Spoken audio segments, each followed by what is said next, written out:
Hey guys, it's Aaron with Aaron Anderson Photography. I wanted to take a quick second today to show you guys a really easy eye technique that I use on a lot of my photos.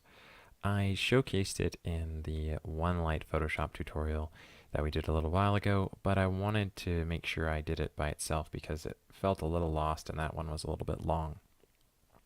So to get started, what you're going to do is you are going to select your brush tool by hitting the B key on your keyboard. You're going to have it on 60% opacity, so I'm just going to hit number 6. There we're on 60% opacity. And then you want to make sure it's nice and soft. So, yep, 0% hardness, that's where we want to be. And now what we're going to do is we're going to go into quick mask mode.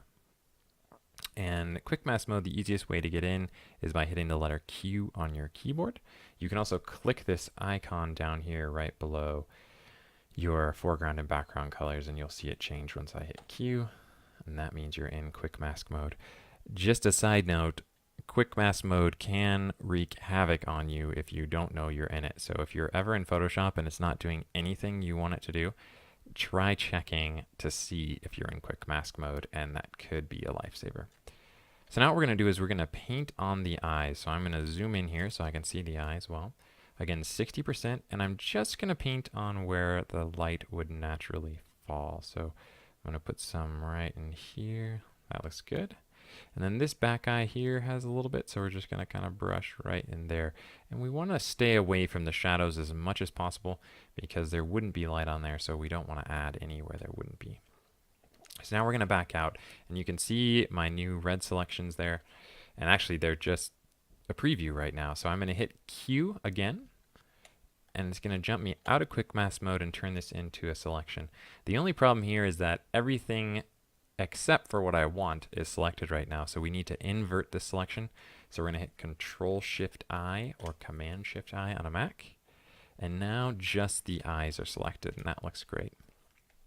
So the next thing I'm going to do is create a curves layer, and this will automatically generate as a mask on there. So I'm going to click it, and you can see there's my curves layer.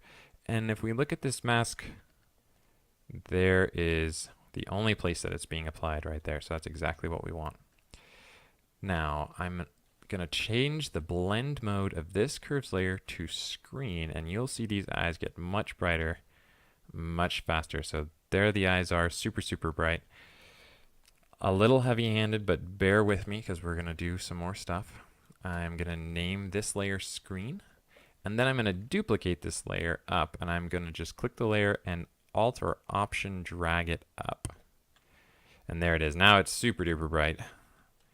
And we're going to call this one Contrast. Now the next step in this technique is to change this mode to Soft Light. And you'll see right away how much that changes it and really adds contrast to it.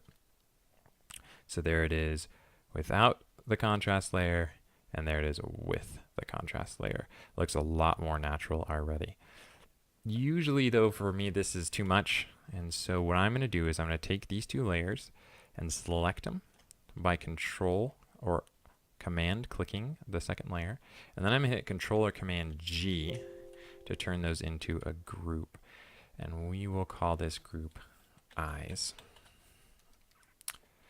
Okay, I mean, that looks really good, but I think it's a little too much. So what we're going to do is just turn the opacity of the whole group down to 70%. And I think that looks a lot better. That looks really good. So I'm going to back out and show you a before and after. So here's our before, and here's our after. And as you can see, it's a really subtle way to pop out all the cool details in the eyes, add a little bit of contrast, add a little bit of light without going over the top and creating eyes that look fake. So that's it.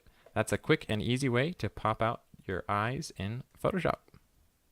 Thank you guys for watching. Make sure you subscribe to our channel on YouTube. And until next time, be awesome.